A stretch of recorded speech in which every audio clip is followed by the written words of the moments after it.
Okay, it's all Got it. you, pimp. All right. All right, everybody. My name's Steven. I'm an alcoholic and a drug addict, whatever the case may be. So let's see. My story starts growing up as a kid. I was always a pretty happy kid, but like I just, I liked outdoors and hanging out and doing just normal kid stuff, I guess you'd say. But there always was kind of like I always had like a side for being rebellious and not following rules or whatever. I think the first time I got caught shoplifting, I think I was in like second or third grade or something. Me and my friends would always hit up the stores when I lived in Nevada, and it was like just a place that we would always go and steal shit from, like Legos and just dumb kid shit or whatever. But that's kind of where it started, I guess. But I didn't really like ever think about my consequences. I actually, that time I got caught, I think I was already grounded for something, and I like snuck out, and then the store ended up calling my parents or whatever. They didn't really punish me a lot, I guess, or like very severely. I'm sure they kind of just had it up. They were kind of at their wits' end as I was getting older, so they just kind of let me do whatever I wanted in a way. Um, my dad, he was just more like he would just yell and stuff. He wouldn't really like explain things like, well, this is you shouldn't do this because this is where it will get you or whatever. So I didn't really have any guidance as far as that goes growing up. And really it just kind of gradually got worse. I've always kind of, I guess it's kind of contradictory, I guess you could say. I've always kind of been a good person, but I just didn't really like respect rules and laws or other people's property. Um, and it just gradually got worse and worse. I think the first time I smoked weed, I was probably like 15, 16, and just anything that my friends were doing, I was real like impressionable. Peer pressure I would give in easily to. I was also really good at peer pressuring other people, like, hey, let's go do this. And let's just see what kind of chaos we can cause. I caused all kinds of chaos all around Ogden, Utah. um let's see, I'll try not to bounce around too much. I remember the first time that I got drunk, it was after a soccer game at my middle school. And I, I remember walking, I don't remember much of the night. I remember like getting away from the school, like 2 blocks, blacking out. And then there's some vague memories of walking around the old Ogden City Mall or something. And then some memories of like climbing around on some scaffold, and I don't even know what was going on, but I ended up waking up the next morning, and there's a post office in our city. It's like on 20 like 8th and Washington Boulevard. And I like woke up underneath the scaffold. They were just like building this post office, and I had like puke all over me, and I like stumbled home and just like crashed out and really hungover, really just a wreck. I didn't really, that was my first time being drunk or experiencing that, you know what I mean? But I don't think I ever like really noticed that if how alluring it was to me, or if I really was like, oh, this is great or whatever. But I think what really kicked that into gear was meeting other people that did this type of stuff more often. Um, my grades and stuff were always pretty decent up until I started getting into like middle school and high school. Um, High school was a wreck. I never really was at class much. I remember my math GPA was like 0.8 or some shit, or 0.08. Um, there was one time I fell asleep on my math book, and the teacher like called my name, and you could hear the page like unstick from my forehead. And I just didn't really fit in around like kids doing what they should have been doing at that time. And I just got into the group of kids that were, sloughing class or smoking cigarettes on the corner out behind the school. And that seemed a lot more appealing to me. It's like I can do whatever I want. I don't like school. Here I am sleeping in class, and these kids are sloughing school, and we're hanging out at their house, whatever we wanted really.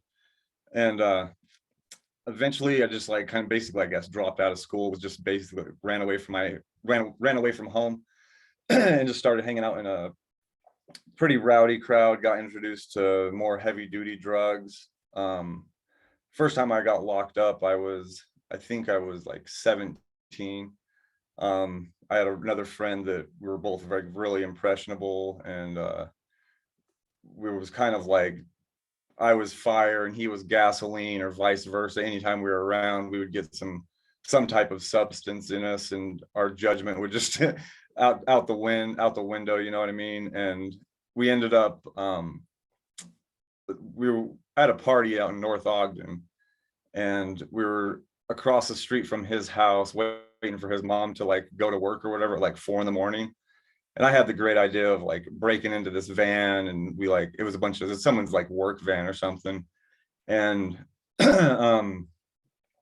we made after his mom left, we made a few trips back and forth across the street to his house, took all the tools out of it or whatever. And I was like, hey man, let's set this thing on fire. And this is the kind of stuff, I have a lot of different stories. This is probably the most extreme, but we set it on fire. I dumped like 2 or 3 gallons of gasoline in it. And I like ran up to the main street, Washington Boulevard, and I was like, yeah, the coast is clear or whatever. And I can't remember how he lit it, if we did like a trail of gasoline or something, but it like went off like a bomb because there was so much fumes and so much gas in this thing. And like flames shot out of the side doors and like burnt him up real bad or whatever. We ended up getting busted for that like a little while later. I remember being down at the skate park, and the cop showed up like, hey, are you Stephen Burtis? And I'm like, yeah. And they're like, yeah, you got to come with us. I went to like a children's lockup for like a month, and then I seen a judge, and they're like, well, this is a pretty serious thing, so you're gonna have to go to a kids prison type of place. Not really a prison, but just another lockup facility, where kids can like do community service to work off their hours for restitution and stuff.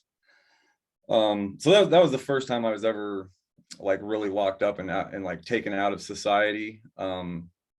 Definitely didn't learn my lesson there. I was getting into fights. I was sneaking in drugs. I remember I got a home visit. The first time I ever did like knife rips or whatever. Went back to the thing. They ended up, my community service was so low, and I was getting into so much trouble, and I was so close to becoming an adult, that they like, well, we don't really want you in this program. You're becoming an adult now. They just kind of like set me out on my own. And I never had any like forethought about my future or what I'm doing, my actions, and where my actions are leading me. I was just like, all right, well, here I'm getting out early, whatever. All right, hey, what's up, friends? And old Steve's back, let's party and keep doing things, you know what I mean? Let's keep this party going, so to speak, I guess. And it wasn't long after that, me and my friends, we haven't slept for a few days, and we had a bunch of our belongings in this chick's car, and she was coming down, and we watched her jump in her car and take off. We're like, oh, this bitch is trying to rob us or whatever. So later that night, I hit up one of my friends, and long story short, we like went over to her house and broke into her car, got all our stuff back. My friend went around to a window, opened the window, climbed inside, unlocked the door, and then we basically just ransacked this house for like, God, we were in there for so long. I don't even know how long, but for definitely longer than you should have been. The girl was actually in the house still, and we like locked her in a room for whatever reason. She had like a lock on the outside of her door, and we came out, and we just had like bags full of different things from this house. It wasn't long till after that, obviously she woke up and called her mom, and they called the cops and stuff, and there was like a witness that seen us leaving the house and stuff. So long story short, the cops ended up tracking us down from a place that we were at the day before. And I remember asking them, like, I was like, am I going to jail? And they're like, well, how old are you? I was like, 18. I just turned 18 not too long ago. And like, yeah, you're going to jail because this is like an adult, you're an adult now, you know what I mean? And real scared going to jail for my first time. Oh man, this is gonna be terrible. I got to get out of here. I think I ended up doing like a year that time. still didn't learn my lesson. And I think a lot of why I didn't learn my lesson is I never really thought about my situation much, and I never like really took things seriously. I never really had any reason to. So that was basically my story for the next, like, I don't even know how long. Basically, if I'm doing the math right, probably about 13 years or something. Same old stuff, just in and out of jail, going to jail, hating it, saying that all, I'm going to straighten up, I'm going to clean up, and this will be different. As soon as I got out, life just, I don't know. I just still didn't have any real drive to do what I needed to do. And just same old story, in and out of jails, ended up going to prison once also. That was for like probation violations, and just still continually screwing up even though I'm on probation. Tried doing the jumping through the hoops, trying to use when I knew I wouldn't have to check in or UA.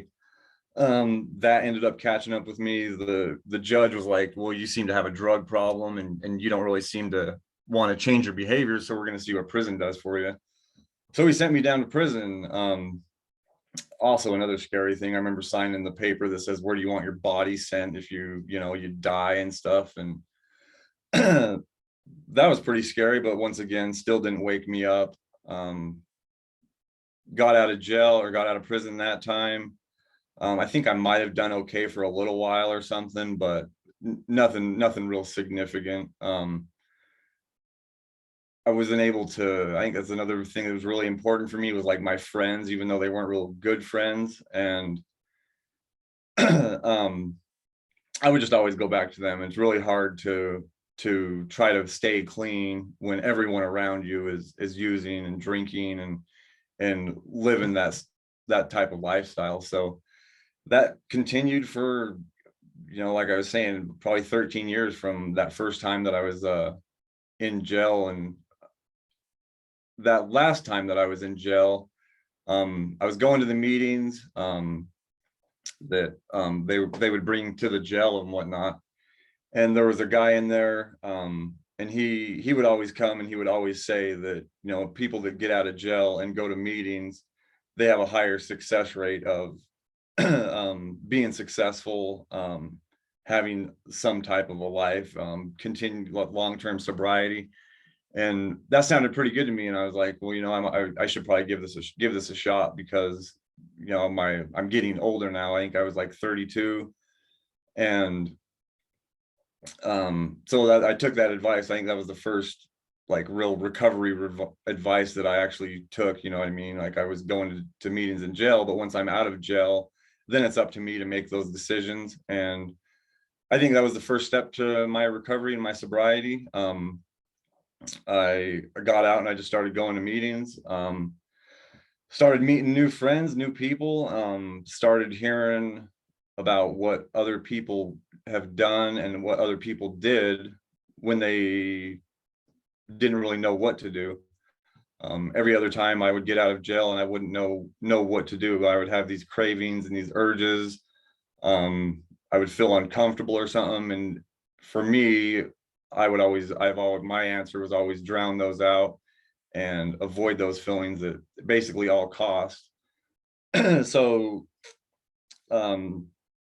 it basically gave me an answer to a better answer to those situations that came up in my life. And things just started to change, and things started to get better. I was going to a lot of meetings. I ended up getting a sponsor. I got a home group pretty, I don't know, probably like within my first couple of weeks of being out. I did the 90 meetings in 90 days. I took suggestions to show up early, help set up, hang out afterwards. Hanging out afterwards was always kind of like a bright spot in my recovery. Meeting other people that struggled with the same things that I did, talking about what they did. and a lot of the times the conversations that I was having after the meetings weren't even really recovery related, but it made me feel part of society again. Most of my life I was never in society. I was like always against it, and always being destructive, and just not really contributing in any way really. um Another thing that I kind of didn't really touch on is that I always had the attitude of, oh, this is just a party and I'm just having fun or whatever. But that last time that I got out of jail, my kid's mom told me that, your kids are kind of forgetting about you. I think at that time my kids were probably like 8 and 9 or something like that. And that really hit me kind of hard. And it really made me, it kind of hit me pretty hard that, this is real. It's not just my life anymore. I'm now responsible for these kids. I have like, I think I had like $16,000 in like back child support or something. So I was obviously not there for them. Definitely neglecting them in just every respect. I wasn't giving them the time, the visits, was just not around. And that's exactly what my addiction did to me. It took all the good things in my life, or all the good things in my life that I could have had, and totally just stripped them away. So hearing that really kind of was a big wake up call. So that made it a lot um easier for me to want to try to get sober, and to be a better person, to myself, to my family, friends, to society, to my kids. And I definitely got to give AA and all of the people that have stuck around and continue to stick around. I got to give them a lot of credit and a lot of love, I guess, for still sticking around, even though their lives are good and that they're sober or whatever. They didn't get sober and just call it quits. They continue to come back, and they continue to spread the word and to help others. And I'm just really grateful that they still do that. And that's why I still do it. There's a great feeling when you see a newcomer and you continually see them, and they just keep coming back, and you start to see their life change around, and they start to stay sober. They just, because we all know what it's like to live in that hole, that slump or whatever. And when we see somebody hurting, we can really relate to that. So when we see that they're getting out of that, it's like, all right, I rock on, man, keep that shit going. It makes me feel really good. And because I know we all have seen this, but we see so many people come through, and we might see them once or maybe twice or something, and and that's all you see. We don't ever know really what happens to a lot of them. And I think in probably most cases it's not turning out good for them. So it's really good to stick around and kind of keep passing it on and keep paying it forward, what those people did for me in my early recovery. Now I own a house now. I've actually got custody of both of my daughters. They're living with me. I'm married. I've had the same job for like 3 years or something like that, maybe even longer. I think it's the longest that this is definitely the longest that I've ever been out of, my longest stretch between jail sentences or whatever. And life's really good. A lot of people talk about it's really not about what you get, in a way it's not, but to live in society and to be a productive member of society, and to have things, to have these nice things, have a home of my own. I'm not searching some couch to flop out on, or hitting up friends, hey, can I crash here, and whatever. There's obviously a lot of good mental things I've received, mental clarity, a lot more emotional stability and whatnot. But there's just so many gifts that you'll receive if you can get sober. And life it just gets so much better the longer that you keep working on things, and you keep striving to do better, and you keep asking questions, and not being afraid to learn new things. And um life just, I don't know, it does really just keep getting better. The promises that it talks about in the book, um those things have definitely came true, and they've been coming true, like, man, like way before I was even halfway through the steps, or any of that, you know. um it just makes a lot of sense, you know. The more good decisions I make in my life and for myself, the better that my life's going to be. And it really does just make a lot of sense, and it makes life a lot better, a lot more joyful, and more fulfilling. um it's really nice to look back at my life in my recovery, and see all the things that I've accomplished, and then kind of contrast that with the way things were before. And um it's just a night and day difference. Early on, it can be really difficult to, you know, break all those old habits. It's really hard to say no, I'm not going to do that today, or whatever. I think the biggest thing for me was reaching out and asking for help. And um you know, if I'm faced with a situation that I don't know how to handle, reach out to those that have been through that similar situation, and find out what they've done, and you know, give that a try and see if that works for me. And in most situations it will. And um before too long, you know, you just start to be able to handle these situations without even really thinking about it, or without it causing you a great deal of stress, or, you know, triggers popping up and I need to go use and get high because I don't know what to do right now. The longer you practice this, and the more you get involved in your recovery, and the more you apply these things to the issues in our life, the you know, the better and easier they're going to be for us in the future when they come up. And um you know, I always talk about reaching out and asking for help. You know, don't be afraid to ask for help if there's something that you're struggling with, or no matter what it is, you know. Because there's so much baggage from our past. I've heard a good analogy of, you know, it's like when we're using and drinking and stuff, it's like we're cruising down the road, and, you know, problems come up, you know, bills, and you just throw them in the back. You know, oh, I'm a shitty person, you throw it in the back, and you're just ignoring it, and you're drowning out all those emotions and all those negative thoughts and feelings. You're just chucking them in the back seat, and then you get sober, and it's like hitting a brick wall, because I don't have that crutch of drinking and using to get rid of that stuff.